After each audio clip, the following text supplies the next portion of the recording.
My brother is a hero. He saved the prince. We can't let him die. Elly overheard Sir Lawrence pleading with Maggie. She hid behind the corner to listen to their conversation. We will empty out the courtyards and tell the staff. Thank you, Stewardess. Thank you. Elly rushed back to her room where Florence was eating some stale bread and cheese. Elly sensed an opportunity to regain her position as head of the house that had been snatched away by Nerissa. Sir Lawrence may have personally whipped Elly, but he had also argued against the prince every step of the way. He was a good, honorable man, and if she could help save his brother, he would surely join her side in this fight. She looked at Florence. Sir Lawrence's brother, what's his name? Sir Rolf, my lady. Why do you ask? He's injured. Yes, my lady. The entire staff is talking about it. Elly thought about her plan. Sir Lawrence didn't really want to lash me. He kept arguing against the prince, but the prince wouldn't hear it. He has a lot of power and influence. If I can help his brother, he will turn to my side. But, my lady, surely they would call the royal witch doctor for Sir Rolf. The royal witch doctor is quite good. As good as I am? Elly asked with a smile. Florence was impressed by her lady as of late. Elly's scars were already scabbed over and getting better every day. She also knew exactly what to eat and was back on her feet in no time. Elly started putting together a plan. She would use her medical skills to help Sir Rolf, but she needed some more information first. Florence, get one of those maids to come here. I want to ask her more questions. Yes, my lady. Florence rushed off. Elly looked outside the window and saw a procession heading towards the lower quarters.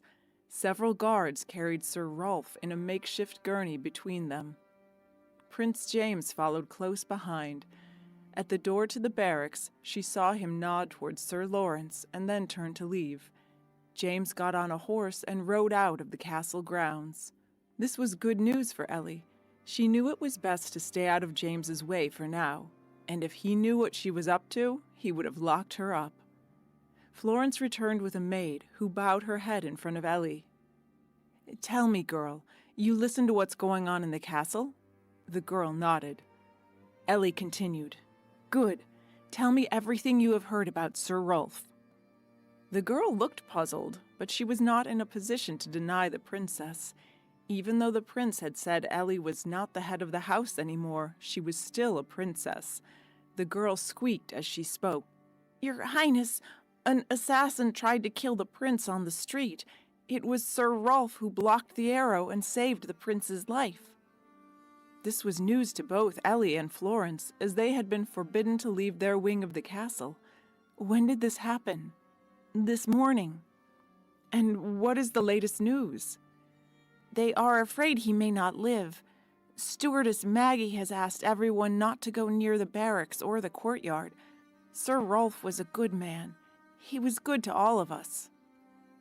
The girl started tearing up. Florence reached out and touched the girl's shoulder.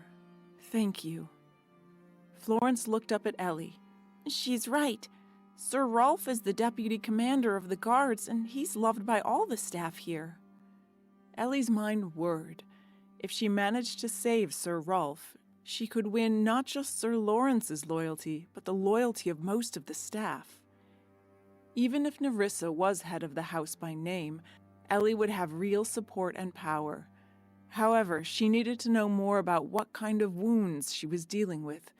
It was advisable to get information first and only then come up with a treatment plan. Elly turned back to the girl. Thank you for sharing what you could today.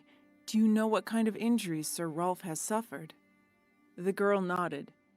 He was hit by an arrow in his thigh, and they say that the arrowhead is still stuck in his flesh. Why can't they get it out? The royal witch doctor couldn't find it. It's been hours since then, and Rolf is going to succumb to his injuries. Elly could picture it clearly. Medical conditions in the past were poor, and wounds got easily infected. They didn't even know that they should suture wounds.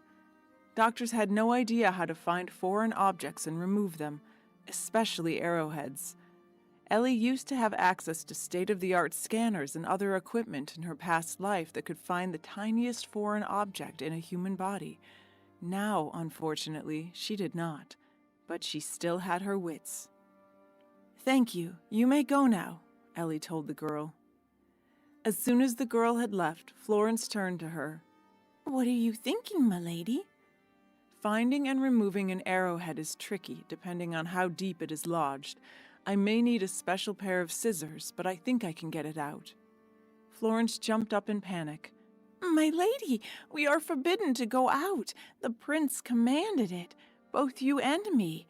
I will probably go unnoticed, and I know all the secret passageways, but my lady will not." Elly stood up and paced around the room. The prince had left. Now was her chance. If not now, she would never get another golden opportunity like this again. "He won't know a thing. I'll move quickly. First things first, I need a scalpel and forceps." "What are those?" Florence was curious. She was beginning to love learning the healing arts. Elly drew a scalpel and forceps on a piece of paper. "The knife will probably be easy, but I need it sharp, very sharp, and I need a pair of scissors that have a flat head." Florence examined the drawing. "I can get a knife sharpened in the kitchen, and I can find a pair of scissors and ask the castle smith to flatten the end. Will that work?" Elly smiled. "That would work excellently." "My lady, before I go, it would be great if you could save Sir Rolf. He has always been kind to me in the past." Elly nodded, and Florence took off with the drawing. In the courtyard of the castle were the lower barracks. The yard outside the barracks was filled with all kinds of weapons to practice with. Guards sparred in their free time.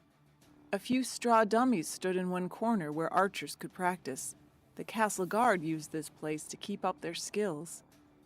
Inside the barracks, Sir Lawrence stood anxiously in a corner with his hands behind his back. The royal witch doctor examined Sir Rolf. A few moments later, he shook his head and sighed. He walked out, and Sir Lawrence hurriedly followed. "How is my brother? Can he still be saved?" "I have tried my best. I can't pull that arrowhead out of him.